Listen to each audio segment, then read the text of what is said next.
What we're going to talk about today is something that's life-saving. It's a really easy technique. We're teaching it so easy that we're teaching it to all middle school students. Every middle school in our jurisdiction, they're getting the opportunity to learn hands-only CPR. So if I'm teaching it to a 13-year-old, a classroom of 60 13-year-old boys, I can teach it to you, all right? If you have any questions, just ask me, okay? The thing is, hands-only CPR is not difficult at all, okay? The old days, we've all seen CPR on the TV, okay? The CPR is where you breathe in his mouth and you pump on his chest, you breathe in his mouth, you pump on his chest. You know, it's a little bit more complicated. What I'm teaching you today is simply awareness of hands only. The reason people, you know, studies have shown the reason people don't want to help this guy, they find him on the ground because they don't want to kiss him, okay? I don't know who this guy is. I just walked up on him on the sidewalk. I don't want to kiss him. Okay, so a lot of people would rather just call 911 instead of helping, actually doing something. So what studies have shown, and the science behind hands-only CPR is, we all carry oxygen in our blood. We all have 8 to 10 minutes of oxygen in our blood stored and ready to go. What we have to do is pump it up to the brain. We got to keep the brain alive. Now around here, we are in a really good position where we have fire stations literally next door. All right, it's going to take my guys 2 minutes to get here. Now, average response time for this area is about 5 minutes, all right? If we all stand around and watch this guy not breathe and nobody helps him, his chance for survival goes down 10% for every minute he's not getting help. So, he has a 50% less chance of ever waking up if we all just kind of stand and watch, all right? Simply pumping his chest, doing the compressions like I'm going to show you, will double or triple somebody's chance for survival. All right, so that's how we all can get involved. A lot of grown-ups, you know, they don't want to get involved because they think it's kind of gross to kiss this guy, and they think they're going to get in trouble if they hurt him. All right, we are protected if we are doing the right thing. There's the Good Samaritan laws. No one's ever going to get sued for trying to do the right thing. So again, people are afraid that what if I hurt the guy by pumping on his chest? You can't. He's already dead. So you can't make it worse than dead. All you can do is help. There are a few steps that I'll show you real quick, real simple. Again, the reason people weren't doing it because, you know, you had to do, at first it was 5 pumps and 1 breath, 5 pumps, 1 breath. Then we changed it to 10 pumps and 2 breaths, and then 15 pumps and 2 breaths. There was all kinds of numbers to worry about. Forget about it all. We have 1 test now, okay, and we're just going to see if he's breathing. All right, so this is how it works. And then we're going to go talk about other things. And again, if you have any questions, just shoot them out. So we find this guy in the parking lot. All right, automatically we know that this guy's having a bad day. There's no reason for somebody to take a nap in the middle of your parking lot. Right away, make sure you're safe. Make sure there's not electrical wires down. You know, what happened to this guy? If somebody saw it, it's okay, you know, but if we walk up on this guy, it's not normal. So right away start thinking about calling 911. Most important thing is to keep yourself safe. All right, try and wake him up. And you're going to do this by just doing a tap and shout. And it's going to look like this. Hey buddy, wake up! Wake up, wake up! Hey, hey! I want you to be loud, okay? If you're loud, you're going to get somebody to come help you. If you're loud, someone's going to turn their head and say, hey, that guy needs help. All right? And plus, if this is a drunk in your parking lot, if I just go, hey, buddy, wake up, wake up. Am I really going to wake him up? No. I want you to be loud. All right? If you can't wake him up, he's having a bad day, it's already time to call 911. Back up and call 911 if you're by yourself. All right? If there's a group of you, I want you to tell one person to call 911 and point to that person and say, hey, you, go dial 911. That's real important. Because if I just go, hey, hey, hey, somebody go dial 911. And what happens if all of you dial 911? You know, then I got 20 calls for the same, or 20 phone calls for the same emergency. Or you all look at each other like somebody else called, right? I want you to give one person a job. You dial 911. Go get the AED. It's over by the front desk. You tell another person, go get the AED. All right, real important steps. But again, make sure you're safe. Call 911. Then the only test you have to do, try and wake him up. He's not waking up. Then I want you to see if he's breathing. You do that by put your ear right to his mouth, and you look down his chest. All right? Put your ear, and you're listening for breathing, and you're looking down his chest. Do that for about 5 to 10 seconds, all right? And we're talking real breathing, in and out of the chest, okay? Unfortunately, it's kind of weird, but dead people make noises, gurgling sounds, half breathing. Half breathing is not real breathing, okay? Or wheezing sounds is not real breathing. You're looking for real breathing. If they're not breathing, it's time to do your compressions, okay? That's the only test we have to do, is listen for breathing. We're going to use this part of your hand, right here,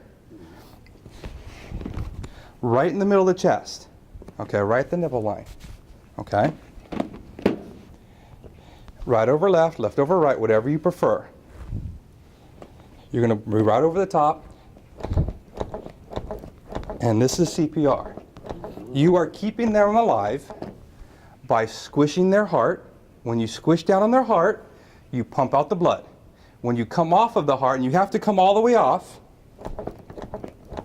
when you come off, the heart fills with blood again, and then you squish it down over and over. The key with this is we got to push down 2 inches. Everyone take a look at their thumb, all right? That's 2 inches, okay? That's a long 2 inches. On a big guy like me, full of fat, muscle, and bone, pushing down 2 inches on me is going to take all your strength, all right? You can't do CPR halfway. In the movies, they do it like this kind of stuff. That's not really helping. You're going to have to push down 2 inches. Please know, I cannot do CPR with just my arm strength. I am not strong enough to do it. And I'm a strong guy. You have to get right over the top of them, looking straight down, lock your arms, elbows out, push down 2 inches. It kind of looks like I'm beating them up. I'm not tickling them, that's for sure. Okay? You got to push down that 2 inches, and it's got to be 100 beats a minute. Okay? There's lots of apps that'll give you 100 beats a minute. Like I have a Pulse Point app that'll give you 100 beats a minute. Okay? But really, that's disco music. All the disco music is 100 beats a minute. So think about Staying Alive from the Bee Gees. Okay? Staying Alive from the Bee Gees is 100 beats a minute. That's what we're shooting for. Those are the only key numbers. 2 inches down and 100 beats a minute. This is only for people who need it. People who are in cardiac arrest. The guy who's having a heart attack, who says, a person having a heart attack is standing up talking to you and saying, I'm having a heart attack, my chest hurts. For that guy, you dial 911 immediately. All right, immediately. If they're having chest pain that goes on for longer than 5 minutes, or they're vomiting and chest pain, or nausea and chest pain, the key factor will be the chest pain. It's time to dial 911. Don't mess around with chest pain. And it's not just a little bit of pain. It's not like indigestion, I had a spicy hot dog. It's 100% real chest pain right in the center of the chest. The pain will radiate to the jaw, down the arm, the back. That's real chest pain. If it goes on for more than 5 minutes, you dial 911. Once his or her heart stops, 8 seconds after his heart stops, he's on the ground. Okay? That's when you do your compressions. All right? So one more time, we're going to go over the steps. The first step is make sure you're safe. Please make sure you're safe. You cannot do this in the middle of Elgin Road. Okay? You have to be on a flat surface. All right? In the movies, they do this in a bed. In the movies, they do this on a recliner or the front seat of a car. You can't. It's not going to work. You got to be on a flat, hard surface. Try the tap and shout. Try and wake them up. Hey, buddy, wake up! Wake up! Wake up! Wake up! Okay, I need you to go dial 911. You go get the AED. All right, then listen for breathing. Listen for breathing for 5 to 10 seconds, up and down of the chest. Okay, he's not breathing, so I'm going to start my compressions. Right in the middle. It's 100 beats a minute. Please know, to do CPR the right way, you're going to be tired, okay? It's a lot of work, all right? As a firefighter, I'm trained to go for 2 minutes. Even after 2 minutes for me, my CPR is going to get sloppy. I'm going to get too tired. We switch out. But you got to know, once you stop doing the compressions, his heart stops. So if you stop, his heart stops. You keep going for as long as you can. Okay, 911 will direct you we'll show you how to do it if you forget. But again, what we have sometimes is we're doing good compressions, but we hear the sirens down the street, so we stop. Okay? Now when you stop, his blood pressure crashes. My guys show up, they have to do 2 minutes of CPR just to get that blood pressure back up, and then they can do other treatments. So what I want you to do is just go for as long as you can. All right? Again, in Hollywood, you do CPR like 3 times and the guy like magically wakes up and says thank you. It's not going to happen in real life, okay? You're going to do CPR for as long as you can. I'm going to do CPR, and I'm going to do CPR all the way to the hospital. And then I'm going to have a nurse take over, and she's going to do CPR until the guy gets life-saving surgery or drugs. Don't ever stop. Go for as long as you can, all right? When you can't go anymore, you have somebody switch off with you. You don't have to do any more kissing. No kissing. Just do the CPR. All right? Now, if we're talking the CPR, that's going to keep their heart going. You're going to pump their heart to keep the oxygen up to the brain. They're probably not going to wake up, but you are keeping them alive. That's good. If we have one of these, I understand we do here. Perfect, okay? This has a shot to actually get their heart going. What we're looking for with this thing is this is like with the doctor's office or the hospital when they rub the paddles together and say clear. That's what this is going to do. It's going to restart the heart. They are not hard to use. They only have 2 buttons. We can all handle 2 buttons. Okay?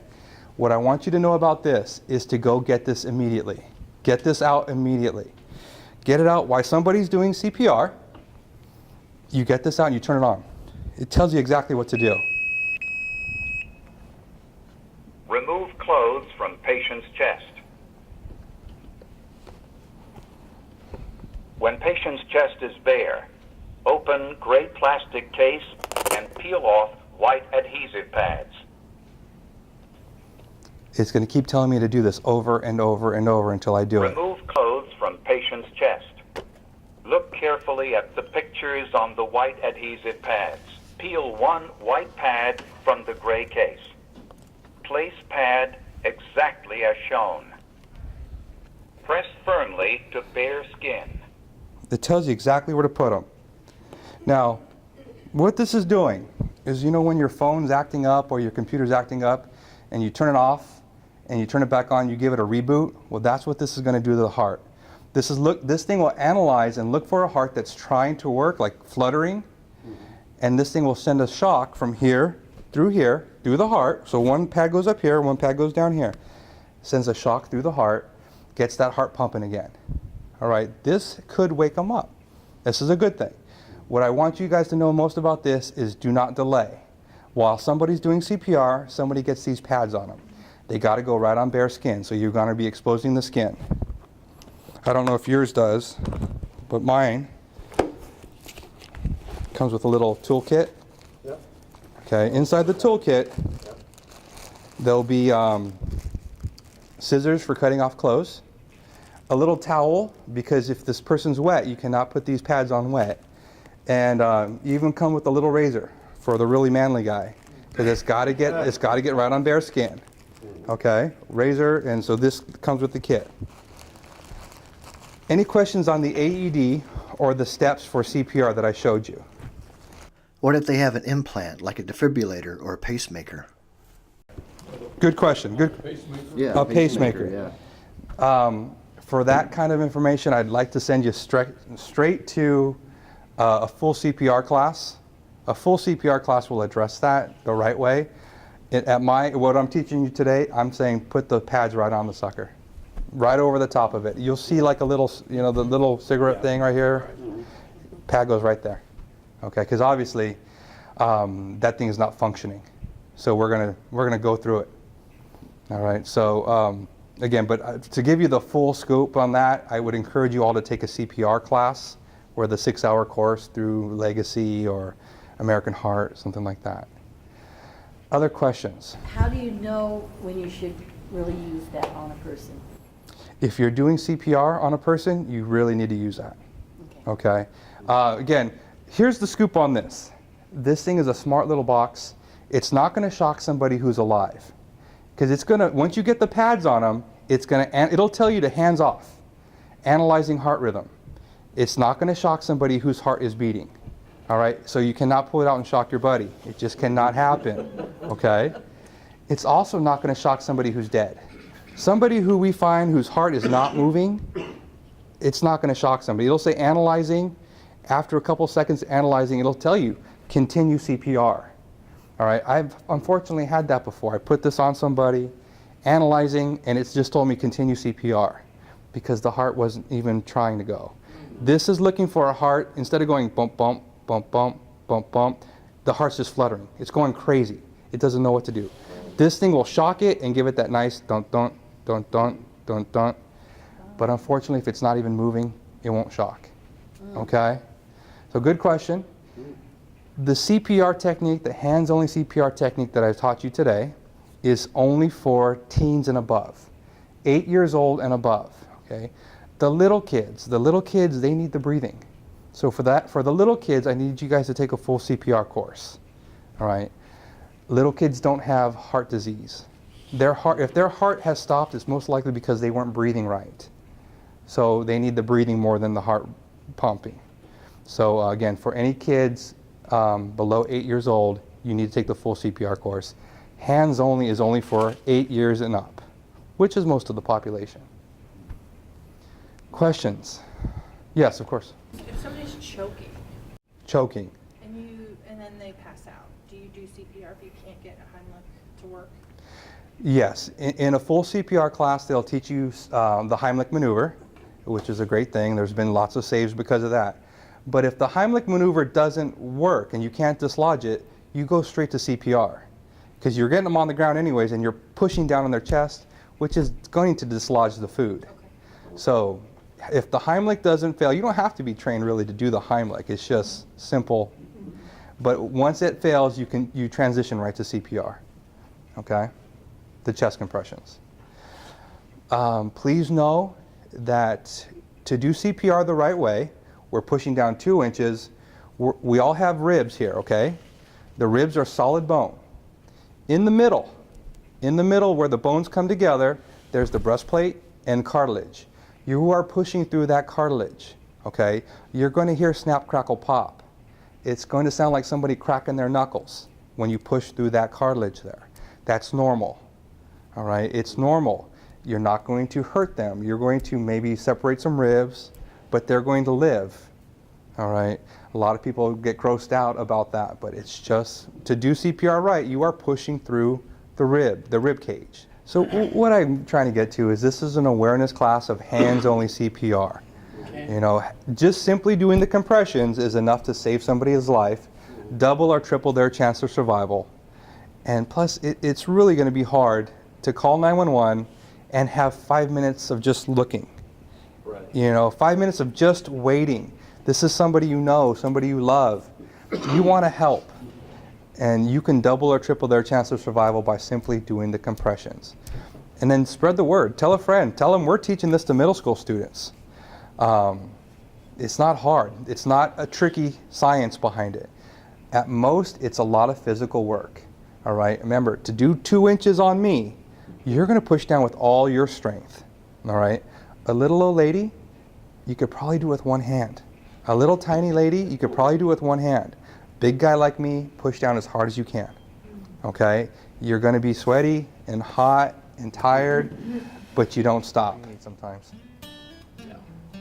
Well, thank you for having me out. Appreciate it.